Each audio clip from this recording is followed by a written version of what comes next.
सभी खबरों से जुड़ी किसी भी छोटी या बड़ी अपडेट को पाने के लिए सब्सक्राइब करें हमारे चैनल खबरी चौखट को और किसी भी नोटिफिकेशन को पाने के लिए बेल आइकन को दबाना न भूलें, क्योंकि हम रखते हैं चप्पे चप्पे पर नजर। ताजमहल को शाहजहां ने मुमताज के लिए बनवाया था, लेकिन कुछ इतिहासकार इस बात को नहीं मानते, बल्कि उनका मानना है कि ताजमहल को शाहजहां ने नहीं बनवाया, बल्कि वह तो पहले से ही बना हुआ था। दरअसल 1632 में हिंदू मंदिर को इस्लामिक लुक देने का कार्य शुरू हुआ। 1649 में इसका मुख्य द्वार बना, जिस पर कुरान की आयतें तराशी गईं। इस मुख्य द्वार के ऊपर हिंदू शैली का छोटे गुंबज के आकार का मंडप है और अत्यंत भव्य प्रतीत होता है। ताजमहल के गुंबज पर जो अष्टधातु का कलश खड़ा है वह त्रिशूल आकार का पूर्ण कुंभ है। उसके मध्य दंड के शिखर पर नारियल की आकृति बनी है। नारियल के तले दो झुके हुए आम के पत्ते और उसके नीचे कलश दर्शाया गया है। उस चंद्राकार के दो नोक और उसके बीचों बीच नारियल का शिखर मिलाकर त्रिशूल का आकार बना है। हिंदू और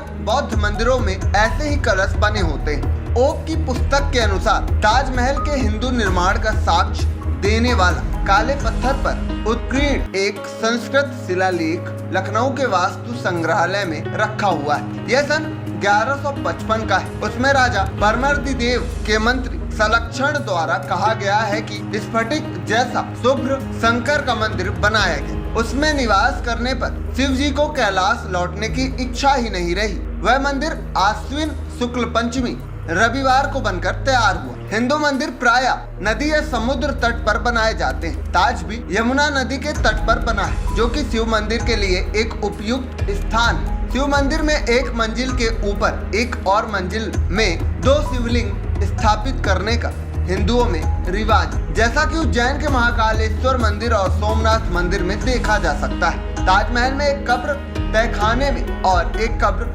उसके ऊपर की मंजिल के कक्ष में है, तथा दोनों ही कब्रों को मुमताज का बताया जाता है। ताजमहल के दक्षिण में एक प्राचीन पशुशाला है। वहाँ पर तेजो महालय की पालतू गायों को बांधा जाता था। मुस्लिम कब्र में गाय कोठा होना एक असंगत बात है। ताजमहल में चारों ओर एक समान प्रवेश द्वार है, जो कि हिंदू भवन निर्माण का एक विलक्षण तरीका है, जिसे एक चतुर्मुखी भवन कहा जाता है। ताजमहल में ध्वनि को गुंजाने वाला गुंबज है। हिंदू मंदिरों के लिए गूंज उत्पन्न करने वाले गुंबजों का होना अनिवार्य है। ताजमहल के गुंबज में सैकड़ों लोहे के छल्ले लगे हुए, जिस पर बहुत से कम लोग का ध्यान जाता है। इन छल्लों पर मिट्टी के अलौकिक दिए रखे जाते थे, जिससे कि संपूर्ण मंदिर आलोकमय हो जाता था। ताजमहल मकबरा है या शिवालय, इसका सही जवाब तभी मिल सकता है जब सरकार ताजमहल के बंद दरवाजों को इतिहासकार और रिसर्च के लिए खोले। देश विदेश के एक्सपर्ट और मॉडर्न साइंस के जरिए इस सवाल का जवाब ढूंढना ही सही तरीका है। खबरी चौखट की रिपोर्ट।